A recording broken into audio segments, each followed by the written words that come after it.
سابق وزیر محمد علی شبیر نے مطالبہ کیا ہے کہ ریاستی حکومت خدیر خان کی کسٹڈیل ڈیتھ کی تحقیقات کے لیے ایک اسپیشل انویسٹیگیشن ٹیم کی تشکیل دے، ساتھ ہی سبھی خاطی پولیس عہدیداروں پر قتل کا مقدمہ درج کرتے ہوئے انہیں گرفتار کیا جائے۔ آج ایک صحافتی بیان میں محمد علی شبیر نے الزام لگایا کہ ریاستی حکومت اس کسٹڈیل ڈیتھ کو چھپانے کی، اس پر پردہ پوشی کرنے کی کوشش کر رہی ہے۔ انہوں نے سوال کیا کہ وزیر داخلہ محمود علی اس پورے معاملے پر خاموش کیوں ہیں؟ کم سے کم انہیں اس بات کا تو اعتراف کرنا چاہیے کہ خدیر خان کی موت پولیس کے مبینہ ٹارچر کی وجہ سے ہوئی ہے۔ انہوں نے سوال کیا کہ کیا KCR حکومت کی فرینڈلی پولیسنگ کا مطلب یہی ہے کہ بے گناہ لوگوں کو پولیس کے ذریعے مارا جائے؟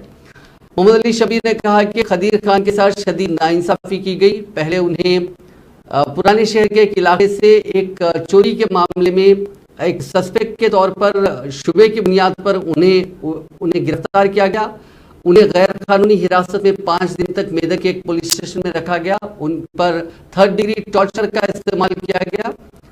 اس کے بعد جب پتا چلا کہ یہ بے قصور ہیں اور بے گناہ ہیں تو انہیں چھوڑا گیا، لیکن انہیں ہاؤس اریسٹ میں رکھا گیا اور کئی ملٹیپل فریکچرز ہونے کے باوجود ریڑھ کی ہڈی کو نقصان پہنچا تھا اور دیگر انٹرنل انجریز کے باوجود انہیں کوئی میڈیکل سہولت نہیں فراہم کی گئی۔ حالت اتنے خراب تھے کہ خدیر خان کو اپنے گھر سے ہاؤس اریسٹ سے وہاں سے فرار ہو کر حیدرآباد پہنچ کر اسپتال میں بھرتی ہونا پڑا۔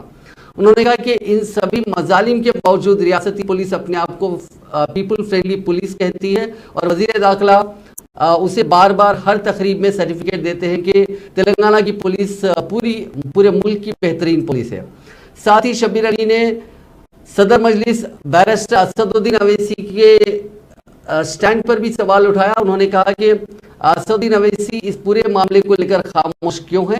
کل خدیر خان کی موت ہو گئی تھی، اس کے باوجود اسد الدین اویسی ہریانہ گئے تھے تاکہ وہاں پر 2 مسلم نوجوان جنہیں رائٹ ونگ ایکٹیوسٹ نے قتل کیا تھا ان کے افراد خاندان سے ملاقات کی جا سکے۔ انہوں نے کہا کہ جنید اور ناصر کے قتل کی کانگریس پارٹی بھی شدید مذمت کرتی ہے، لیکن انہوں نے سوال کیا کہ جب خدیر خان کو اسد الدین اویسی کے حلقے حیدرآباد میں واقع یاقوت پورہ سے جب ناجائز طریقے سے انہیں گرفتار کیا گیا، اس کے باوجود 23 روز تک قریب خدیر خان اسپتال میں زیر علاج رہے۔ اس دوران اسد الدین اویسی نے ایک بار بھی ان سے ملاقات کیوں نہیں کی اور TRS پارٹی سے MIM کا الائنس ہونے کے باوجود اس پورے معاملے کو لے کر مجلس خاموش کیوں رہی؟